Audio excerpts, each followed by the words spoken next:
Siapakah sesamaku manusia? Tetapi untuk membenarkan dirinya, orang itu berkata kepada Yesus, "Dan siapakah sesamaku manusia?" Lukas 10 ayat 29. Perumpamaan yang disampaikan Tuhan Yesus mengenai orang Samaria yang murah hati dilatar belakangi oleh pertanyaan seorang ahli Taurat yang bermaksud mencobainya. Ahli Taurat itu bertanya mengenai cara memperoleh hidup kekal. "Guru, apa yang harus kuperbuat untuk memperoleh hidup kekal?"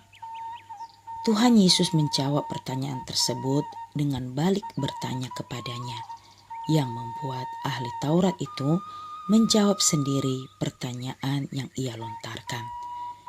Tetapi karena untuk membenarkan dirinya, ahli Taurat tersebut kembali bertanya, "Dan siapakah sesamaku manusia?"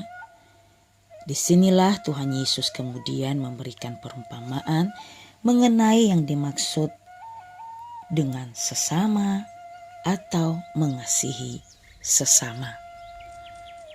Perumpamaan yang Tuhan Yesus ceritakan menjelaskan tentang sikap 3 tokoh ketika bertemu dengan seseorang yang membutuhkan pertolongan.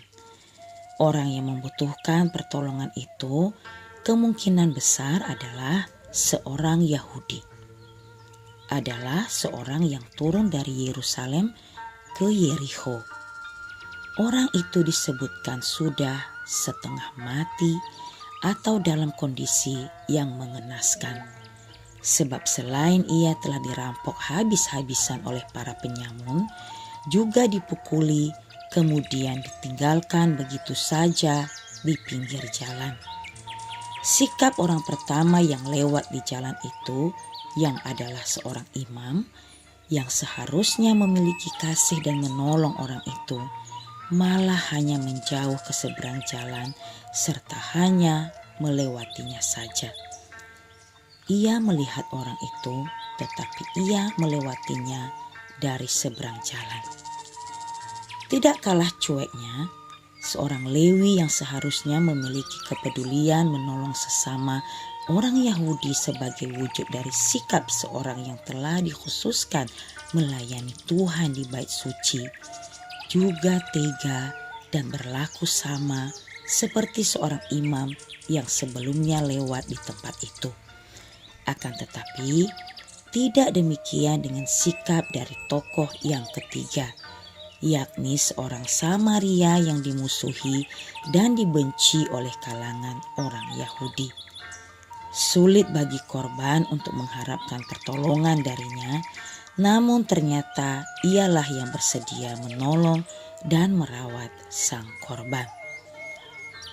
Melalui perumpamaan tersebut, Tuhan Yesus hendak memberitahukan bahwa sesama di sini bukan hanya sesuku, seras, atau seagama saja, melainkan termasuk mereka yang membenci atau memusuhi kita.